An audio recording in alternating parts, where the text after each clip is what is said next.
Good morning. अपना जो lesson चल रहा था पशु रोग यानी एनिमल डिजीज, इसमें अपन ने जीवाणु जनित बीमारियां पढ़ ली थी, विषाणु जनित बीमारियां पढ़ ली थी और उपापचय जनित रोग पढ़ लिए थे।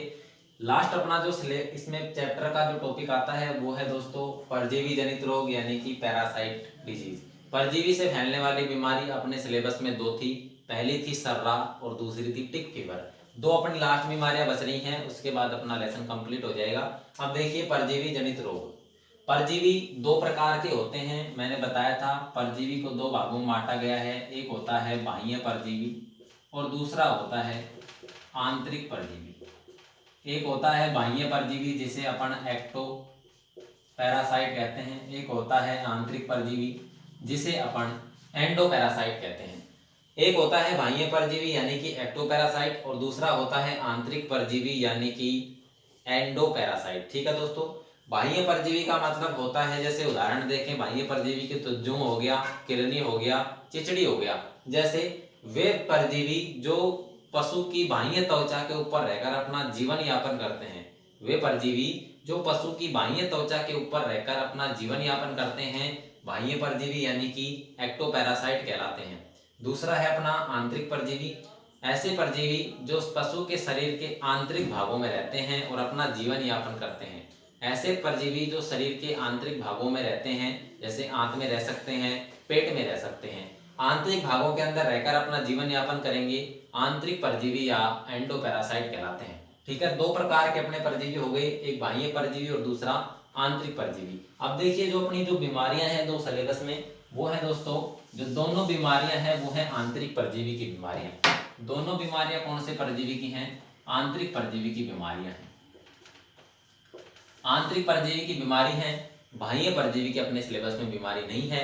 11th क्लास में अपन पढ़ चुके हैं बाह्य परजीवी की बीमारियां कौन कौन सी होती हैं, जैसे जूं, किरनी, चिचड़ी अपन ने पढ़ा था। अब है आंतरिक परजीवी की बीमारी, तो आंतरिक परजीवी की दो बीमारियां अपने सिलेबस में दी हुई हैं। अपने को क्वेश्चन ये नहीं पूछता कि आंतरिक परजीवी की बीमारियां कौन सी होती हैं। अपने क्वेश्चन 1 नंबर का इस प्रकार से आ सकता है कि परजीवी जनित बीमारी का नाम लिखिए, तो आप अपन को इन दोनों बीमारियों में से एक का नाम लिखना होगा। एक बीमारी होती है सर्रा और दूसरी होती है टिक फीवर। अब देखिए दोस्तों पहली अपन इसमें पढ़ते हैं सर्रा। जो पहला इसमें रोग है अपना वो है सर्रा। सर्रा का अगर उपनाम देखें अपन तो इसे कहते हैं दोस्तों तिबरसा। सर्रा और सर्रा का दूसरा नाम है तिबरसा और इसी का दूसरा नाम देखें तो इसे कहते हैं सड़ा हुआ।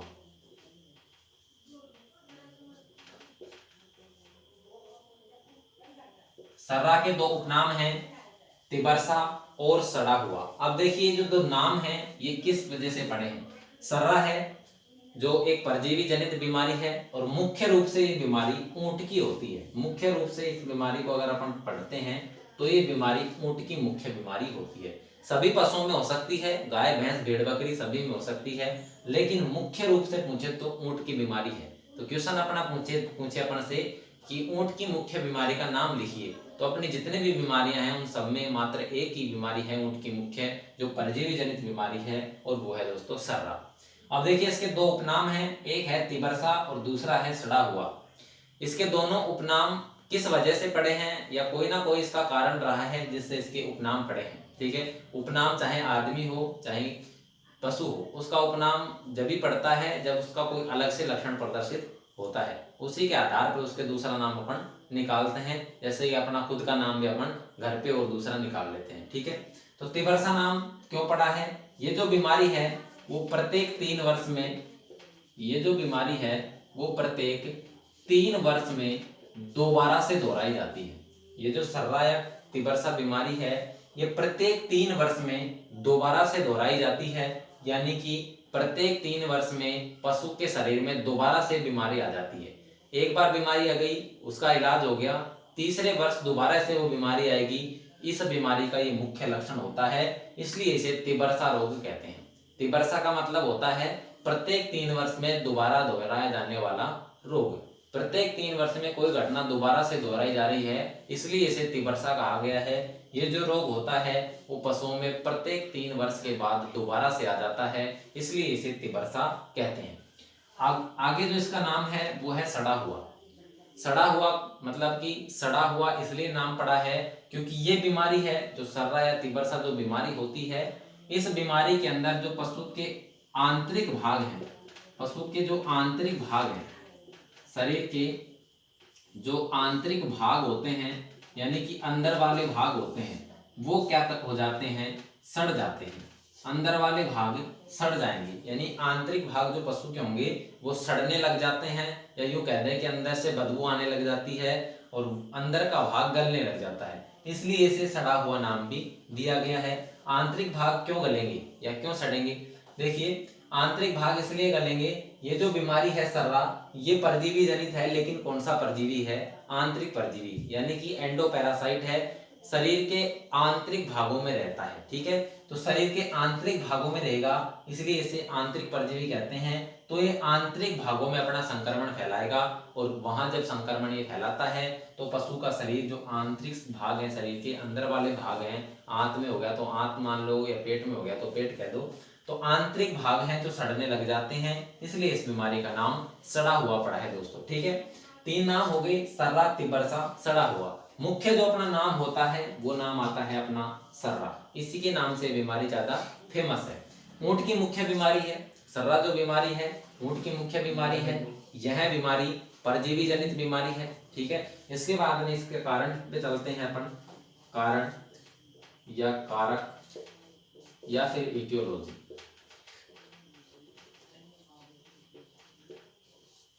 अब देखिए, इसका कारक, कारण या इटियोलॉजी क्या होता है। ये जो बीमारी है परजीवी जनित है, लेकिन परजीवी कौन सा है? ट्रिपनोसोमा, ट्रिपनोसोमा इवेंसाई, ट्रिपनोसोमा इवेंसाई नामक परजीवी। ये जो बीमारी है वो ट्रिपनोसोमा इवेंसाई नामक परजीवी द्वारा फैलती है। जो ऊंट की बीमारी है सर्रा, ये मुख्य रूप से ट्रिपनोसोमा इवेंसाई नामक परजीवी से फैलती है। यह बीमारी आंतरिक परजीवी की है, जिसके फैलने का कारण ट्रिपनोसोमा इवेंसाई नामक पैरासाइट या परजीवी है। ये नाम बहुत इंपॉर्टेंट है, सीधा क्वेश्चन पूछा गया है इस बीमारी से। सर्रा का फैलने का कारण बताइए, सर्रा का कारण क्या होता है? 1 नंबर का क्वेश्चन आया हुआ है, तो आपको लिखना होगा ट्रिपनोसोमा इवेंसाई नामक परजीवी। ठीक है, आगे बात करें तो ये जो परजीवी होता है, ये जो ट्रिपनोसोमा परजीवी है, ये एक ब्लड परजीवी होता है। कैसा परजीवी है? ब्लड परजीवी है, या यूं कह दें कि ये जो परजीवी होता है ये रक्त परजीवी होता है। रक्त परजीवी का मतलब हो गया कि ये जो परजीवी है ये ब्लड के अंदर यानी कि खून के अंदर रहता है। ठीक है, और खून के अंदर किसके द्वारा फैलेगा? मक्खियों के द्वारा फैलता है। खून के अंदर जब प्रवेश करता है तो ये मक्खियों के द्वारा प्रवेश करता है। बाहर से जब मक्खियां संक्रमण फैलाएंगी तो मक्खियां जब खून के अंदर संक्रमण फैलाती हैं तो अंदर शरीर में खून में प्रवेश कर जाता है और खून में रह के अपना प्रभाव प्रकट करता है, जो शरीर के किसी भी आंतरिक भाग को अपनी ओर आकर्षित करके उसको सड़ाने का या गलाने का काम या रोग को वहां बढ़ाने का काम करता है। ठीक है, ट्रिपनोसोमा इवेंसाई नामक परजीवी द्वारा ये बीमारी फैलती है। ये जो परजीवी होता है वो एक रक्त परजीवी यानी ब्लड पैरासाइट होता है और ये मुख्य रूप से मक्खियों द्वारा फैलाया जाता है। आगे इसके लक्षणों की अपन बात करें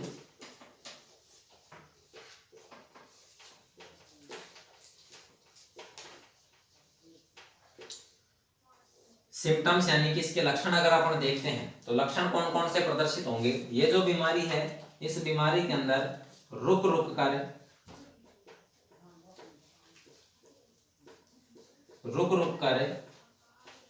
पशु को तेज बुखार, रुक कर पशु को तेज बुखार 104 से 106 डिग्री फ़ारेनहाइट होता है। सर्रा जो बीमारी है, ट्रिपनोसोमा जो बीमारी है, इस बीमारी के अंतर्गत पशु को रुक कर तेज बुखार चढ़ता है। 104 से 106 डिग्री फ़ारेनहाइट चढ़ता है। पहले बुखार चढ़ गया, 1 घंटे बाद उतर गया, फिर 1 घंटे बाद दोबारा चढ़ेगा, फिर आधे घंटे बाद उतर गया, फिर दोबारा चढ़ेगा। ठीक है, तो रुक कर पशु को तेज बुखार चढ़ना इस बीमारी का मुख्य लक्षण है। दूसरा इसके लक्षण की अपन बात करें तो इस बीमारी में पशु पागलपन जैसे लक्षण प्रकट करता है, जैसे रेबीज में प्रकट करता था, पागलपन जैसे लक्षण प्रकट करता है। इस बीमारी के अंदर पशु पागलपन जैसे लक्षण प्रकट करता है, यानी कि पागल हो जाएगा पशु, इस प्रकार के लक्षण प्रकट करेगा, इधर उधर घूमेगा, टेढ़ा मेढ़ा घूमेगा या गोल घेरे में चक्कर काटेगा। ठीक है। तीसरे लक्षण की बात करें तो इस बीमारी में पशु चौकन्ना हो जाता है। इस बीमारी के अंदर पशु चौकन्ना होगा। चौकन्ने का मतलब होता है चौकन्ना भौंकना। ठीक है। चौकन्ने का मतलब होता है उसकी आंखें हैं वो लाल हो जाएंगी, आंखें जो उसकी पुतलियां हैं, आंखों की जो पलकें हैं वो सामान्य से अधिक खुल जाएंगी, जैसे बहुत गहराई से गौर से देखेगा दूसरे आदमी को। ठीक है। तो चौकन्ना हो जाता है, पूंछ को अपनी को सीधी रखेगा बिल्कुल और कानों को बिल्कुल खड़ा कर लेगा ऊपर। ठीक है। मतलब कि चौकन्ना हो जाएगा, जैसे उसको कोई मारने आ रहा है और वो उस आदमी को देख रहा है, इस प्रकार से वो सामान्य लक्षण प्रकट करेगा, हमेशा चौकन्ना रहेगा। ठीक है। पहला लक्षण हो गया पशु को रुक रुक कर तेज बुखार चढ़ता है, 104 से 106 डिग्री फ़ारेनहाइट चढ़ता है, पशु पागलपन जैसे लक्षण प्रदर्शित करता है, पशु चौकन्ना हो जाता है। ठीक है। चौकन्ना के बाद इसमें देख सकते हो कि पशु खाना पीना और जुगाली करना, खाना पीना और जुगाली करना बंद कर देता है। ठीक है। ना तो खाएगा ना पिएगा ना फिर रूमिनेशन की क्रिया नहीं, कि जुगाली की क्रिया भी नहीं करेगा। इसके बाद में चलते हैं इसके उपचार पे अपन।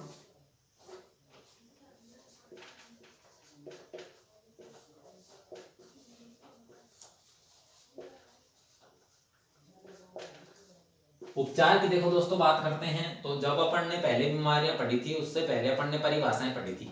8 परिभाषाएं अपने सिलेबस में थी मुख्य, उनके बारे में अपन ने पढ़ा था। तो ये जो परजीवी जनित जो बीमारी है ये इसके अंदर वो दवाएं काम नहीं करती, उनकी जगह एक अलग से दवा होती है जिसको यहाँ मैं बताऊंगा और आपको याद करना है दोस्तों। और आपके नोट्स में आपको उपलब्ध करवा दी गई है, वैसे कोई प्रॉब्लम आएगी तो आप कमेंट कर सकते हो। ठीक है। तो इसमें क्या है, ये जो बीमारी है वो परजीवी जनित बीमारी है, यानी कि परजीवी से फैलती है, पैरासाइट से फैलती है।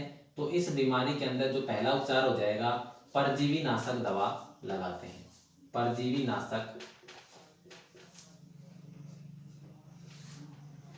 नाशक दवा लगाएं। और परजीवी नाशक दवा में एक जो इंजेक्शन आता है वो आता है दोस्तों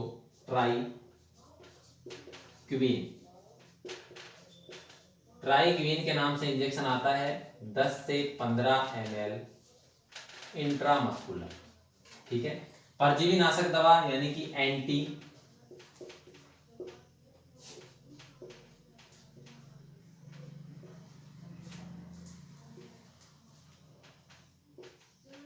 पैरासाइटिक दवा लगाते हैं, एंटी पैरासाइट दवा लगाते हैं, परजीवी नाशक दवा देंगे। इंजेक्शन इसमें ट्राइक्विन के नाम से आता है, 10 से 15 ml इंट्रामस्कुलर लगता है। ये दवा आपको अलग से याद करनी है। अगर इंजेक्शन का नाम याद नहीं होता है तो आपको ये भी लिख के छोड़ देना है कि इस बीमारी के अंदर पशु को परजीवी नाशक दवा लगाते हैं, कोई आपके नंबर नहीं काटेगा। दूसरे अगर इसकी बीमारी के उपचार की बात करें तो इस बीमारी के अंदर पशु को रुक रुक कर तेज बुखार चढ़ता है। पशु को रुक रुक कर तेज बुखार चढ़ेगा तो बुखार को कम करने के लिए, पशु के बुखार को कम करने के लिए अपनी उन्हीं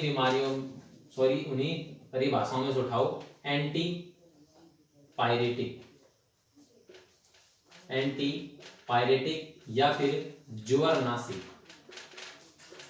बुखार को कम करने के लिए एंटीपायरेटिक या ज्वरनाशी दवा लगाते हैं। और इसमें अपन जो इंजेक्शन लगाएंगे वो पैरासीटामोल को छोड़कर, पैरासीटामोल लिख सकते हो लेकिन पैरासीटामोल को छोड़ेंगे क्योंकि ये जो बीमारी है वो बार बार पशु को रुक रुक कर तेज बुखार चढ़ा रही है।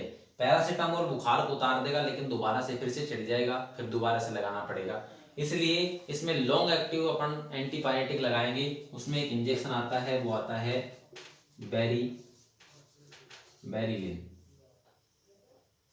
बेरिलीन के नाम से आता है और वो उसकी दवा की डोज होती है 210 से 15 ml और ये लगता है इंट्रामस्कुलर। बेरिलीन के नाम से इंजेक्शन आता है और ये अपन को लगाना है 10 से 15 ml और ये दवा लगानी है अपन को इंट्रामस्कुलर इस दवा से बुखार कम हो जाता है दोस्तों। एंटीपायरेटिक में लिखकर छोड़ सकते हो और दवा का नाम याद रहता है तो ये भी लिख सकते हो। इसके बाद में तीसरे उपचार की बात करें तो पशु इसमें क्या हो जाता है कि पागलपन जैसे लक्षण प्रदर्शित करता है, चौकन्ना हो जाता है, खाना पीना जुगाली करना बंद कर देता है। जैसे खाना पीना जुगाली करना बंद करेगा पशु अत्यधिक कमजोर हो जाता है। तो कमजोरी को दूर करने के लिए अपन इसमें कैल्शियम थेरेपी चढ़ाते हैं, कैल्शियम थेरेपी देते हैं। और कैल्शियम थेरेपी में अपन ने उसमें पढ़ा था उपापचय जनित रोग में, मिल्क फीवर में पढ़ा था। तो इसमें अपन देते हैं सीबीजी, और सीबीजी का पूरा नाम होता है कैल्शियम बोरो ग्लूकोनेट, कैल्शियम बोरो ग्लूकोनेट।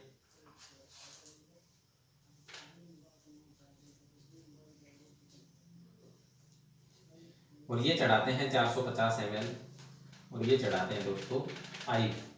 ये इसका ट्रीटमेंट होता है, यानी कि उपचार होता है दोस्तों, ठीक है। इसमें कोई टीका लगता नहीं है। दोबारा से देखिए, पशु रोग एनिमल डिजीज चैप्टर में अपन परजीवी जनित रोग पढ़े हैं, और परजीवी जनित रोग में आंतरिक परजीवी की 2 बीमारियां अपने सिलेबस में हैं।